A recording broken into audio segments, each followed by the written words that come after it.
I want you to imagine just for a second that you are observing two fundamentally different human experiences. Okay.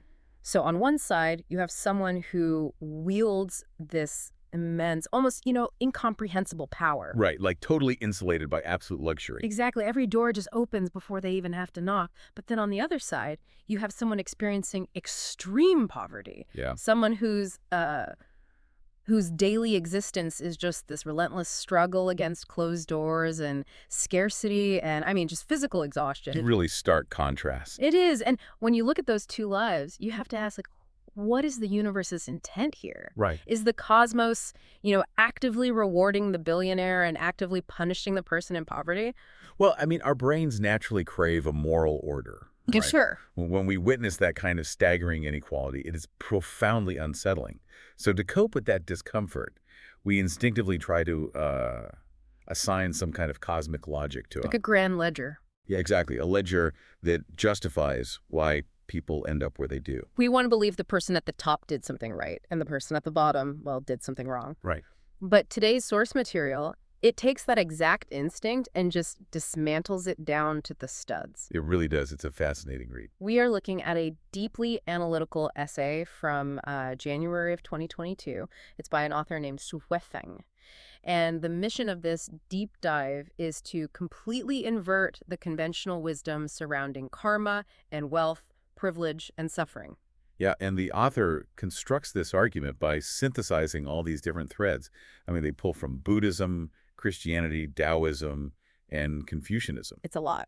It is, but it creates this really rigorous examination of the spiritual mechanics of privilege. And before we jump into those mechanics, just a quick note for you listening. Yeah, okay. As your guides through this material, we are not here to endorse any specific theology or take sides on the religious doctrines mentioned. Right, absolutely not. Our goal is just to impartially unpack the author's framework and explore this radically different lens through which to view human struggle. So, with that being said, okay, let's unpack this. So to start, the author anchors the essay by targeting a very specific assumption that's pretty prevalent among some practitioners of Eastern philosophies. Right. There's this common belief that being born into a wealthy, powerful family is the direct result of accumulating merit in a past life. Like, you do good deeds, you generate good karma, and boom, your reward is a life of privilege. Exactly. It's cause and effect spanning across lifetimes. It suggests that privilege is essentially a receipt for past spiritual transactions. Right. And by that exact same logic, poverty is then interpreted as a cosmic penalty for a deficit of good deeds. Which is heavy. It's very heavy. But the author attacks this premise not by, quoting Eastern scripture right away, but by introducing a stark contradiction from Western theology. This was the part that really caught me off guard. Yeah, they pull in that really famous quote from Jesus Christ, the one that says, "It is easier for a camel to go through the eye of a needle than for a rich person to enter the kingdom of God." Right. And if we strip away the familiarity of that quote, because we've all heard it a million times, Oh, definitely. and just look at the raw logic the author is extracting from it, it creates this massive paradox. How so? Well, if the ultimate objective of a soul is spiritual salvation, right, reaching paradise or heaven, and wealth acts as an impenetrable barrier to that destination, then wealth cannot logically be a reward. Right. It fundamentally breaks the definition of a reward. Exactly. If a condition actively prevents you from achieving your ultimate goal, that condition is a punishment.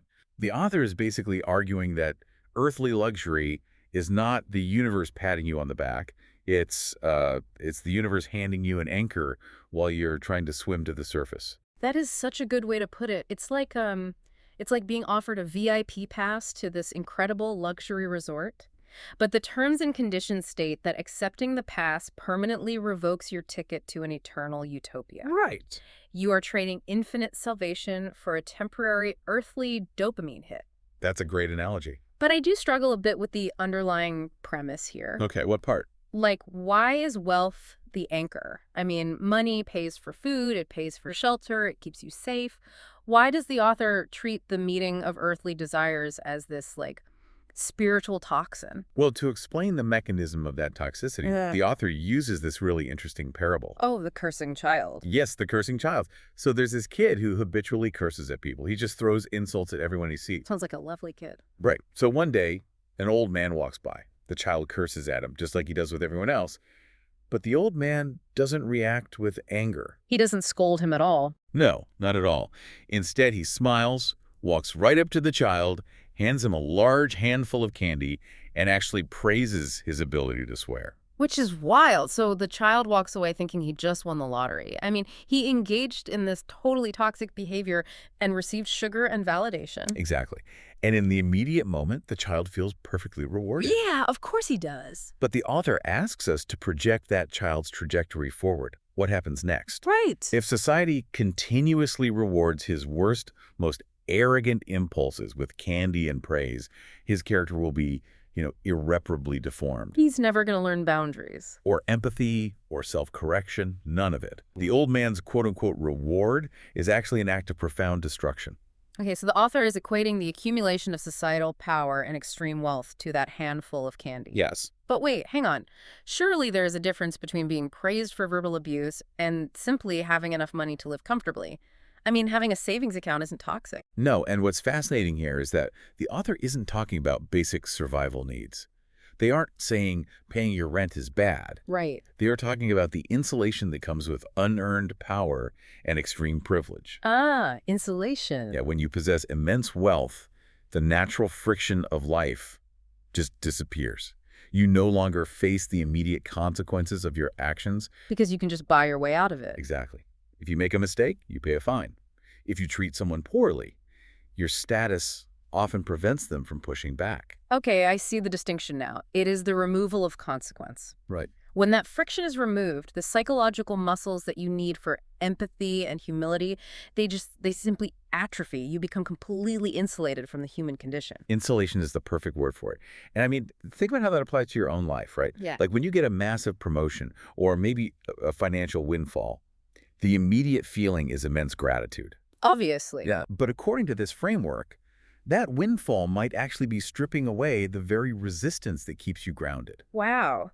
So if insulation from struggle is the poison, then exposing someone to the elements must be the cure. That's the logical flip side, yeah. Which perfectly sets up the ancient Chinese philosophy the author brings in next.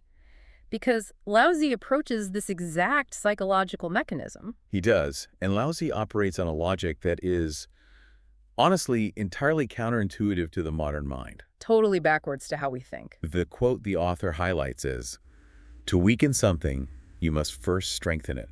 To ruin it, you must first exalt it." Which is crazy because we spend our entire lives trying to strengthen our positions and exalt our statuses. Right. We view those as universally positive metrics of success. Getting the promotion, buying the bigger house. But Laozi views them as the architecture of collapse. It's the structural reality of hubris. Think about it like a building. If you want a tower to fall, you don't necessarily have to attack the base. You just build it absurdly high, Right. far beyond what its foundation can support, and then you just let its own weight bring it down. That is such a vivid image. Yeah, so if the universe wants to destroy a soul, it puffs it up with earthly power until it collapses under its own arrogance. And the text pairs Laozi with another observation, right? It says, whom heaven wants to destroy, it first makes mad. Yes. And in this specific context, the madness isn't clinical. It's the delusion of invulnerability. Exactly. It's the madness of the billionaire who genuinely believes their net worth is a reflection of their intrinsic superiority, like they are somehow a better class of human. Which leaves us with a pretty critical question. Okay. If wealth and exaltation are the tools the universe uses for destruction, what tools does it use for creation? Ah. And to answer that, the author turns to the philosopher Mencius. Mencius outlines a brutally difficult path to greatness, doesn't he? Brutal is the right word. He argues that when heaven has a significant mission for someone, it absolutely does not clear the path for them. It doesn't give them the VIP pass. No, it actively sabotages their comfort. The text actually states that heaven will intentionally starve their body, exhaust their mind, subject them to poverty, and confound their actions. I mean, that sounds terrible. It's a systemic dismantling of a person's peace. It really is. To the outside observer, and let's be honest, likely to the person experiencing it, it looks exactly like a cosmic curse. Right. Like, if you were working 3 jobs, constantly facing unexpected bills, and every project you start seems to fail, your first instinct is to look up and ask why you're being punished. Why me? Yeah. But Mencius insists the exact opposite is occurring. Heaven is starving the body and exhausting the mind, specifically to stimulate the intellect and forge resilience. It's like this aggressive form of spiritual neuroplasticity. Ooh, I like that phrase. Yeah, because you cannot build cognitive or spiritual muscle without resistance. By throwing relentless obstacles in your path, the universe is forcing you to develop the exact capacities required to fulfill a greater purpose. It completely recontextualizes the nature of adversity. It does. In this framework, failure and poverty are not evidence that the universe has abandoned you. Yeah. They are evidence that the universe is actively investing in you. It's like the ultimate cosmic compliment. It is. And the logical inverse of that compliment is staggering when you think about it. What do you mean? Well, if you are born into absolute comfort, if you wield power without effort, and if you never face meaningful friction, heaven has no plans for you. Oh, wow. You are not being forged into anything useful. You've basically been placed on a velvet pillow, purely decorative, because the universe has already given you the candy and written you off. That is a fascinating philosophical inversion. But, the author doesn't just leave it in the realm of ancient philosophy. No, they take it a step further. They attempt to explain the actual physics of how this operates across multiple lifetimes.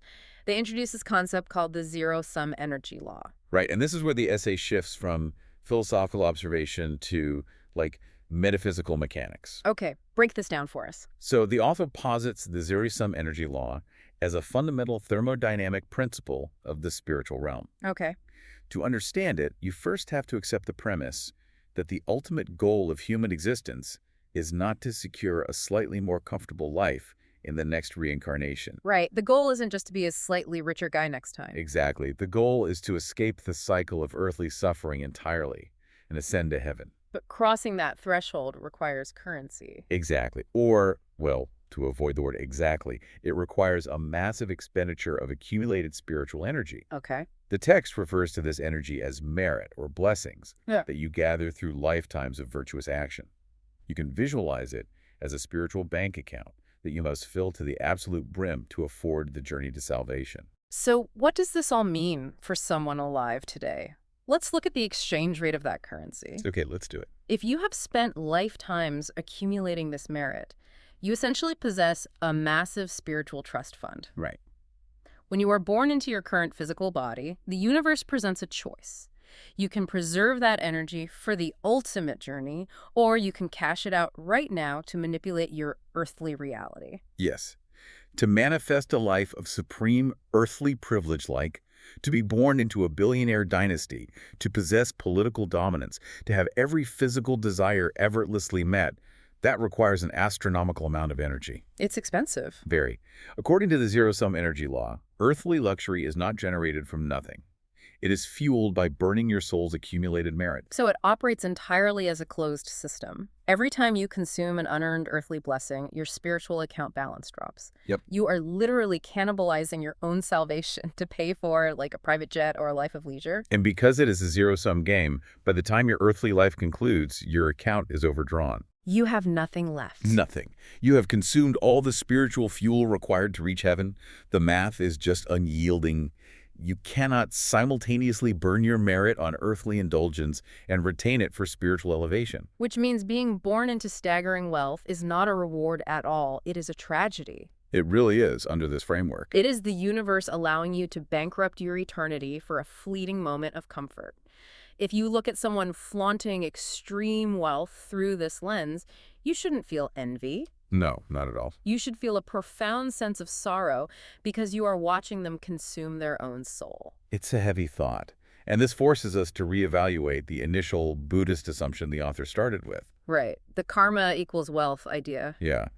If the metaphysical reality is a zero-sum game where wealth drains the soul, how did we ever arrive at a cultural interpretation where wealth is viewed as proof of spiritual purity? And the author addresses this by going directly to the source code, right? You do. They point to the Diamond Sutra, which is a foundational text for these spiritual traditions. And the author notes this glaring absence.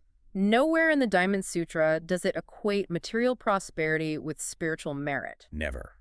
What the sutra actually emphasizes is the concept of no self. Right. It repeatedly warns that seeking truth or validation through material forms is a delusion. The text explicitly states that all conditioned phenomena, which absolutely includes wealth and status and societal power, are like a dream, an illusion, a bubble, or a shadow. Which is profound, because if the core teaching insists that the self is an illusion, then spending your life accumulating material wealth to comfort that illusion is fundamentally absurd. It makes no sense. The pursuit of wealth as a spiritual metric is entirely incompatible with the actual text. So why does the karma equals wealth narrative persist so stubbornly? Yeah, why do people still believe it? The author concludes that it persists because it serves earthly power structures, not spiritual truths. And this leads to the most morally urgent point of the entire essay. This part is crucial. The author examines the real-world cruelty of telling a person in poverty that their suffering is a cosmic punishment. Let's really look at the mechanics of that cruelty, because it's staggering. You have a human being who is already enduring the physical realities of extreme poverty. Right. They are navigating hunger, exhaustion, and the systemic violence of marginalization. Yeah, every single day. And then society approaches them armed with this distorted theology and says, not only are you suffering physically, but you deserve it. Your soul is rotten. You failed in a past life, and this is your rightful punishment. It is the weaponization of spirituality. It takes a person's physical pain and multiplies it by adding intense mental and spiritual anguish. It's so dark. It strips them of their dignity and forces them to internalize the blame for their own oppression. And while it is stabbing the marginalized in the back, it is simultaneously flattering the elite. Oh, exactly. It whispers to the billionaire, hey, you didn't just inherit capital, you inherited moral superiority. Your wealth is proof that the universe loves you more. It provides this divine justification for hoarding resources. The author states unequivocally that this interpretation violates the very essence of true compassion. I would agree. A theology that lacks pity for the suffering and serves only to validate the powerful has lost its spiritual legitimacy. Which brings the author to a chilling final question. It is a genuine demand that we audit our own spiritual motivations. And this raises an important question for everyone listening to. Yeah. The author asks, if the entire point of practicing charity, kindness, and good deeds is simply to amass enough karma to be born rich and powerful in your next life, is that the teaching of the Buddha or the teaching of a demon? Think about the gravity of that distinction. It's massive. If your underlying motivation for morality is cosmic greed-like, if you are treating the universe like a vending machine where good deeds are the coins you insert to extract earthly wealth, then your morality is completely self-serving. It's not morality at all. No, it is the ego disguising itself as piety. It demands we look at the quiet parts of our belief systems. If our spiritual beliefs simply reinforce the earthly hierarchies that already exist, making the comfortable feel righteous and the vulnerable feel condemned, those beliefs are not a bridge to the divine. No. They are a tool of social control. It is a total paradigm shift. Yeah. It requires us to decouple our definition of success from our definition of spiritual health. So let's just trace the arc of the intellectual journey the author just took us on, because it is a masterful deconstruction. It really is a journey. We began with the culturally ingrained assumption that material wealth is a receipt for past good deeds. Right, and then we watch the author deploy the logic of the camel and the needle to prove that if heaven is the destination, wealth is an insurmountable barricade. We analyzed the parable of the cursing child and the old man, revealing how the absence of friction and the presence of unearned reward just destroy character. We engaged with Laozi's structural logic that exaltation is the prerequisite for ruin, and Mencius's belief that extreme hardship is the universe actively forging a soul for greatness. We mapped out the metaphysical physics of the zero-sum energy law, where every earthly luxury purchased is a withdrawal from the spiritual capital required for true salvation. And finally, we return to the Diamond Sutra to expose the profound cruelty of weaponizing karma against the poor, questioning whether prosperity theology is driven by divine truth or demonic ego. It is an incredibly heavy framework, but I want you, the listener, to try mapping this onto your own reality. Yeah, bring it into your day-to-day. The next time you are facing a week where absolutely nothing goes right, when you hit every roadblock, when you experience a massive professional failure, or when the friction of daily life just feels completely unbearable, I want you to view it through Mencius's lens. Ask yourself if the universe is breaking you down, or if it is waking you up. Exactly. If hardship is a forge, then your frustration is simply the heat required to change your shape. Every moment of struggle is an opportunity to build the spiritual neuroplasticity that a life of pure comfort would permanently deny you. That's right. And on the inverse of that, I want you to sit with the ultimate provocation this essay offers. If the universe's most profound rewards are disguised as intense, exhausting hardships, Yeah. and its most devastating punishments are disguised as effortless luxury and societal exaltation, what does that reveal about the goals we dedicate our lives to achieving? It suggests we might be running in the exact wrong direction. When we desperately chase status, when we obsess over wealth accumulation, when we pray for a life completely devoid of friction or consequence, are we actually just chasing after the old man, begging him to hand us the candy that will ultimately ruin us?